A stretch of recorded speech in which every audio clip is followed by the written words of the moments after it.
Hey guys, so I have a very quick video for you on raising your score. So I have a lot of clients and a lot of people that reach out to me on scores, purely scores. No deletions and no corrections and no late payments, no collections and stuff like that. Just on how do I raise my score quickly. So that's why we're doing this video, okay?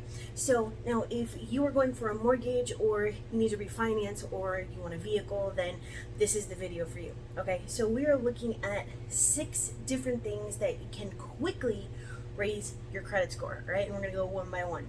So the first one is paying down your balances. Now that may seem a little bit simple, but I can promise you a lot of people skip right over that one because one of the biggest things about your credit is utilization, all right? So there's absolutely no reason for you to be skipping right over that. So when you pay down your credit cards and, American Express and Discover and Capital One and all of that, it is going to lower your utilization, okay? When you lower your utilization by lowering your balances, then your score can significantly raise, okay? So if you have a balance of, $1,000, you need to seriously decrease that, all right? Let's say that you have a limit of $100. You need to, not want to, but need to be below $30, all right? Now, you really want to be below $10, okay, out of 100. So you're looking at 10% utilization or 30% utilization, and that is going to get your score as high as possible just on that alone, all right? Another thing is rescoring. Now, people like me can't do rescores. Only mortgage companies can do it. And just so you know, this is supposed to be a service that is offered at no cost, okay? I know a lot of the mortgage people in my area do it. Some of them don't. You can't go to like a loan officer, that is like outside the company, but whatever. Look into rescoring. That is where, you're paying down your balances, and instead of waiting for the creditor to report it in 30 days or 60 days or however long that it takes, they can get it done in like 72 hours, okay? So the benefit of that is not having to wait, because what if you are trying to close, or what if you're trying to get approved? Why would you want to wait that long?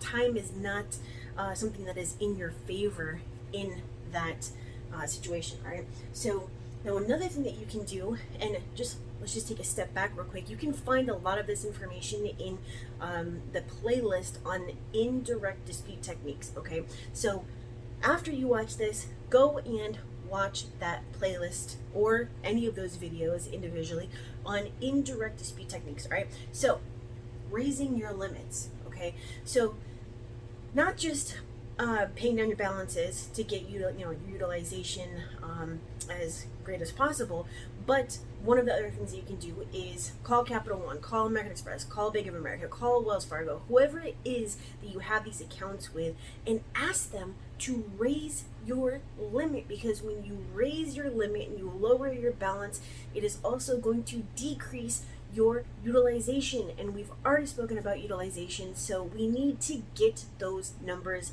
down to get the score up, because it doesn't matter if you don't have late payments, it doesn't matter if you don't have collections, it doesn't matter if you don't have charge-offs. If you are maxed out, nobody wants to deal with you because you are a risk. You need to get those risk factors as low as humanly possible, all right?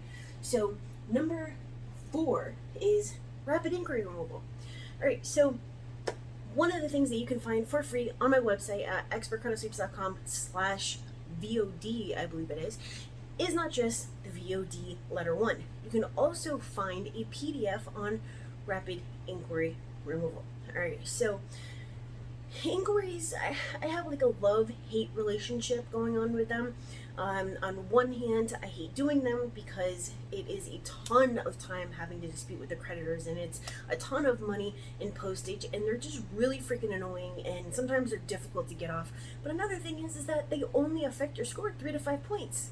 I mean, and that's like the ones that are outside of shopping for mortgage and shopping for vehicle, right? Because in a 30-day or a 45-day period, depending on which FICO version you're looking at, they only count as one. So, and they only stay on for 2 years versus 7 to 10 years with your other accounts.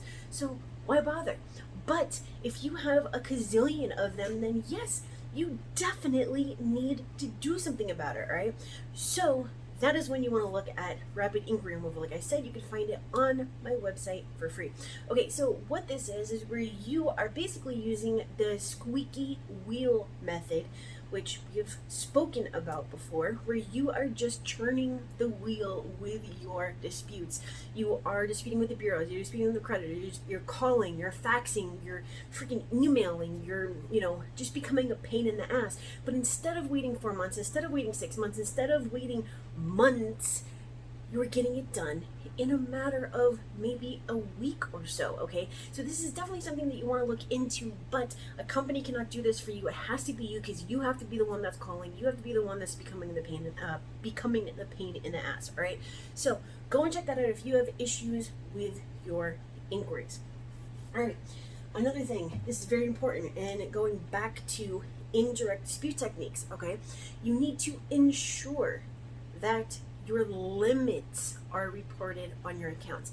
Now, even if you don't have any negative accounts, maybe you're watching this just for education. I don't know what you are watching my video for, but if you're hearing me talk about it, you're obviously watching, okay? So whatever the reason is, you need to go pull your credit report, and I will post the link to Identityiq, which I have all of my clients use, and I do have a video on that as well. And I challenge you, whether you have positive or negative accounts, to go and look at your credit report, because you are going to be highly surprised at the information that you see on there, because it's going to be different than the other sites. Okay, anywho, you need to go and ensure that all of your limits are reported. Every single account. If there is no limit reported on there, and it just says maybe somewhere like in the high balance or the comments, or whatever, that the limit is the high balance,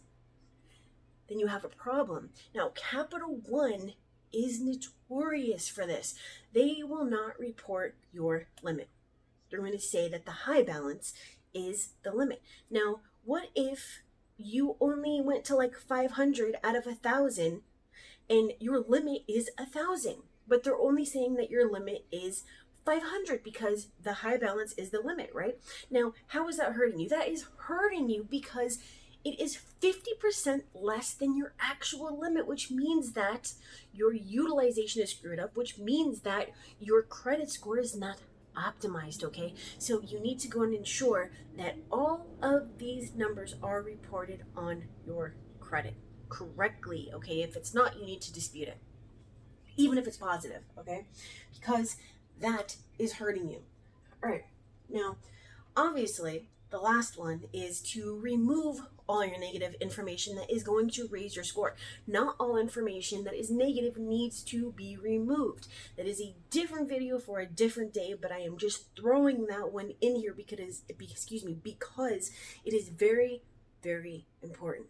All right. Now, if you need more information on this, or if you need someone to dispute your negative items, maybe you need help getting your score up, that is what I am here for. And like I said, you want to check out your credit report on Identityiq. All right, so my link is going to be down in the description for Identityiq.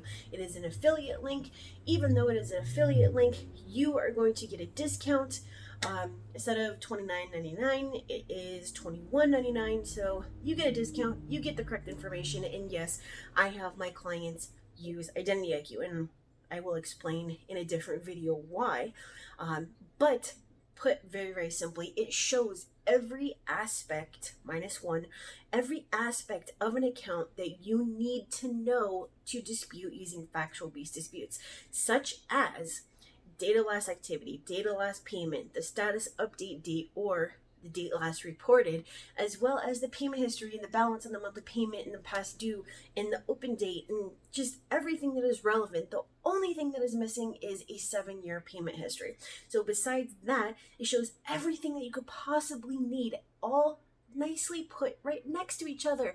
All 3 bureaus, if you have, all 3 bureaus that can be pulled. All right. So that is the reason why that I have my clients use Identityiq.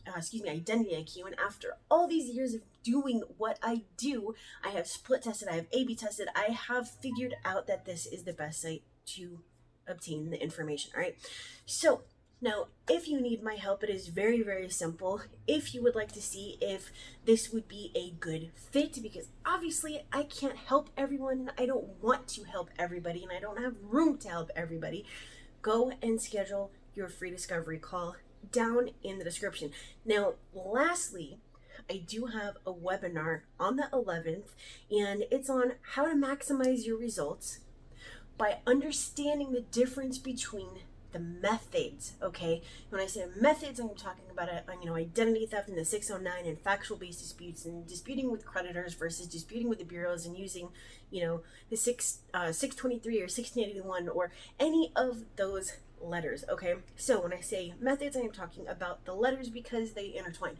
Now, this webinar is only $9. Okay, so what I am doing is that because the past 2 years have been me putting out such great content that nobody else is putting out, and because I've given you everything that I have, now I will be putting less videos on, not less videos, but not so much information out on YouTube. I will be charging for it. So this one is only $9. You have absolutely nothing to lose. The link is going to be down in the description for that as well. And if you sign up for it, I will see you on the 11th. And if not, go ahead and comment. Make sure to like, comment, and subscribe, and I will see you guys on the next video, which is going to be the Identityiq challenge, or maybe a results video. I've got a list of like 10 of them right here. All right, so I'll see you guys later. I thank you for watching this, and if you have questions, just let me know. All right, bye guys.